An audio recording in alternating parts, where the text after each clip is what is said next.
शुरुआती दिनों में परेशानियां जो पैदा हुई थी,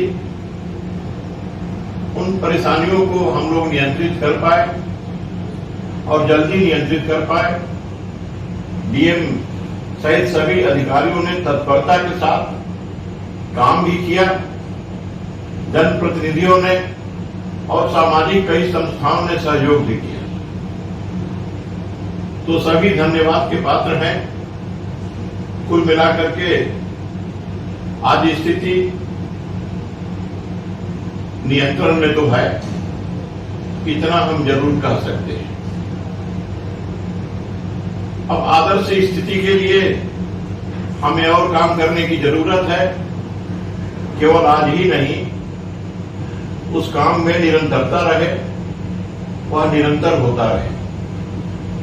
ऐसे भी कुछ दीर्घजीवी योजनाओं का भी जिक्र हुआ है, उन योजनाओं पर भी अमल होगा, ये हमें पूर्ण विश्वास है। और इसलिए है कि हम सौभाग्यशाली हैं कि बिहार सरकार के स्वास्थ्य मंत्री माननीय मंगल पांडे जी हमारे प्रभारी हैं, और आप सबके सहयोग से, सौजन्य से समय समय पर जिन कठिनाइयों को हम लोगों ने आपके सामने रखा, आपने तत्परता के साथ उसे गंभीरता से लेते हुए उसका हल और निदान हो, तो आपने हमें मदद किया, हम सबको सहायता पहुंचाया। लेकिन कुछ बातें हैं, उन बातों को हमारे सभी मित्रों ने रखा है पहले। उसमें एक है कि टेस्ट बढ़ाया जाएगा, अधिक से अधिक टेस्ट हो, उसके लिए सेंटर भी अधिक रखने की जरूरत होगी। पूरे जिले में कितने और उसके केंद्र रखे जा सकते हैं, तो संभव है वो हमारे उपलब्ध संसाधन और जो मानव बल है उस पर निर्भर करता है, तो यह भी ध्यान में है।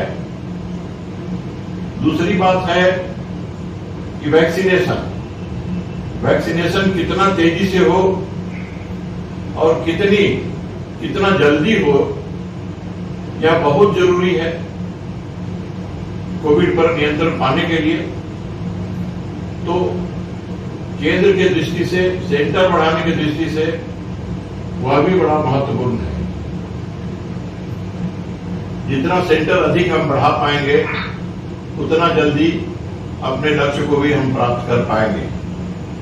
और वैक्सीनेशन के उपलब्धता के आधार पर हमको जितना मिलेगा उसको हम कंज्यूम कर पाएंगे। माननीय स्वास्थ्य मंत्री जी, हम लोगों के प्रभारी, मैं एक बात जरूर आपके ध्यान में लाना चाहूंगा कि आपके मदद से आपने कहा था कि यहां पर कुछ हुआ था भी ऐसा, और सही भी है कि वेंटिलेटर पड़े हुए हैं, उनका इस्तेमाल नहीं हो रहा। आपने कहा था कि एनेस्थेटिक डॉक्टर का इंतजाम करिए और उसका इस्तेमाल करिए, और आपने यह निर्देश भी दे दिया, अस्पताल को भी दिया, जिलाधिकारी को भी दिया। उसके आलोक में मैंने डीएम साहब से बात किया। एक डॉक्टर हम लोगों के जमित अंकुर जी एनेस्थेटिक डॉक्टर हैं, एनेस्थेसिया के हैं, वो काम करने के लिए राजी हुए और उनका कहना था कि हम वेंटिलेटर चालू कर देंगे। तो हमने डीएम साहब से बात किया, डीएम साहब ने सिविल सर्जन से बात करके और इस काम को प्रारंभ तो कर दिया है, लेकिन पूरा का पूरा वेंटिलेटर हम उपयोग में ला सकें।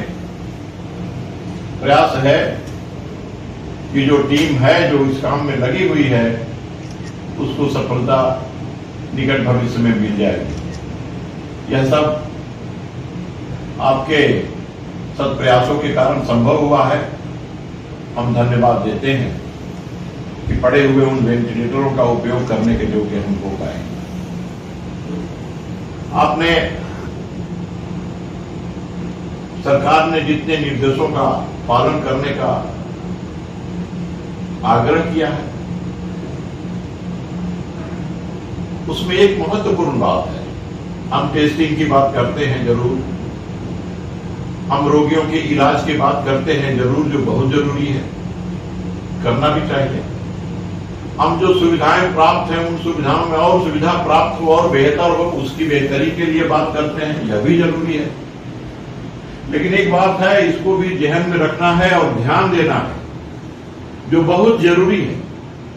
बीमारी बढ़ रही है, आज बीमारी घट रही है। घट रही है तो क्यों घट रही है? और जितनी घट रही है उतनी ही घटनी चाहिए क्या? और क्यों नहीं घटनी चाहिए? तो लॉकडाउन लगा है, सरकार ने लॉकडाउन तो उसी लिए लगाया है। लॉकडाउन के पाबंदियों को हम लोग ना कहें कि उसको ढीला करेंगे। थोड़े दिन का कष्ट जो होता है उसको हमें उसको सहना पड़ेगा, क्योंकि कल बेहतर हो, भविष्य हमारा ठीक हो, इसलिए यह परेशानी अभी है, उसको मोड़ लेना है। कोविड जो प्रोटोकॉल है, जो नियम है, उन नियमों का अक्षरशः पालन हो।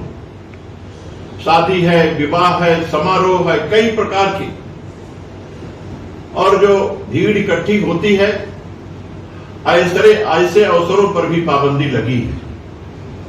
तो ये पाबंदी लगे, एक सामाजिक दबाव भी बने, उसमें भी हम लोग क्या कर सकते हैं, इस पर भी चर्चा होनी चाहिए। शादी विवाह में पहले 50 था, 20 से अधिक लोगों को, उसमें इससे अधिक नहीं रहना है। तो जितनी अनुमति है उससे कम ही रहे, उससे अधिक न रहे।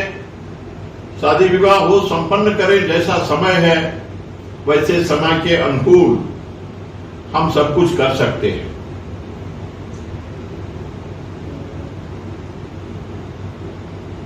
माननीय स्वास्थ्य मंत्री जी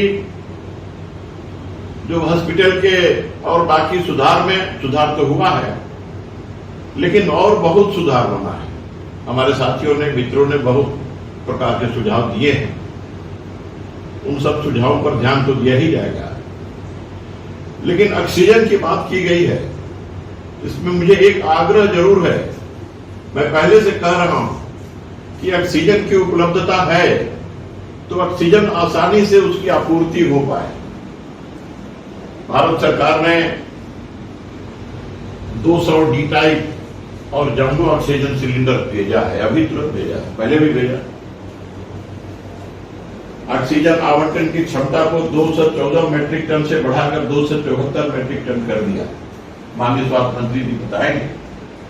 हम आभार व्यक्त करते हैं केंद्र सरकार के प्रति, राज्य सरकार के प्रति, कि राज्य सरकार की तत्परता से केंद्र सरकार से जो उपलब्ध हुआ उसका उपयोग हम कर पाएंगे और इस जिले को भी उस आवंटन में जो उचित हिस्सेदारी है वो प्राप्त होगी।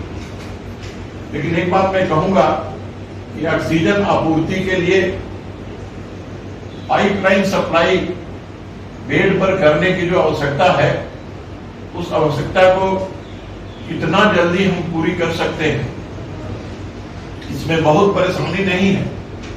लेकिन इन परेशानियों को कैसे दूर किया जा सकता है और कम से कम समय में प्रत्येक बेड पर हम कम से कम सदर अस्पताल में तो ऑक्सीजन पाइपलाइन से पहुंचाने में सफल हो जाएंगे, ये बात आपके ध्यान में मैं लाना चाहता हूं। तो यह हो, और यहाँ सिविल सर्जन साहब, बाकी और सारे अधिकारी हैं, उन सब अधिकारियों के प्रयत्न से काम हो रहा है। अंत में मैं कहूंगा कि आरा शहर और ग्रामीण क्षेत्रों में साफ सफाई की भी व्यवस्था होनी चाहिए। इस पर भी ध्यान देने की आवश्यकता है। संक्रमण और बीमारियों का जो प्रसार होता है उसमें गंदगी की बहुत मदद होती है। तो साफ सफाई होना चाहिए। शहर की सफाई पर तो एसडीओ साहब ने ध्यान दिया है, क्योंकि निगम आयुक्त वगैरह बीमार हैं और काम नहीं कर रहा है ठीक से उनका टीम। तो उन्होंने ध्यान दिया है, लेकिन और ध्यान देने की आवश्यकता है, क्योंकि सैनिटाइजेशन वगैरह जो हो रहा है तो मुख्य सड़कों पर ही नहीं तो अंदर के गलियों में कैसे हो सकता है, मैनुअली कैसे कराया जा सकता है, इसको भी ध्यान देकर के कराने की आवश्यकता है। बाकी और क्या क्या टेस्ट होना चाहिए, कितना उसमें उसकी दक्षता होनी चाहिए, सारी बातें हो गई हैं। उस आदर्श स्थिति की भी हम लोगों ने कल्पना की है, लेकिन आज अंत में मेरा आग्रह है यही कि तत्काल जो जरूरी है और जो बातें कही गई हैं सभी मित्रों के द्वारा, साथियों के द्वारा, उनको गंभीरता से लेते हुए सरकार और प्रशासन उसको अमली जामा पहनावे और आप हमारे आज के सेनापति हैं। आपके सेनापतित्व में माननीय स्वास्थ्य मंत्री जी, पूरा राज्य लड़ रहा है इस कोविड महामारी से। हम सब भी उसमें सिपाही के भांति शरीक हैं और आपके साथ हैं। लड़ाई मजबूती से आप लड़ रहे हैं। आप धन्यवाद और बधाई के पात्र हैं। नियंत्रण भी आप धीरे धीरे पा रहे हैं, लेकिन इसमें और कैसे तेजी आवे, हम यही हृदय से चाहते हैं। और इसमें अधिकारियों का रोल भी बड़ा महत्वपूर्ण है। तो अधिकारियों का जो टीम है जिले में, वह टीम भी सौभाग्य से परिश्रमी है और वह टीम भी काम कर रही है। हम यही बात कह के आपका हम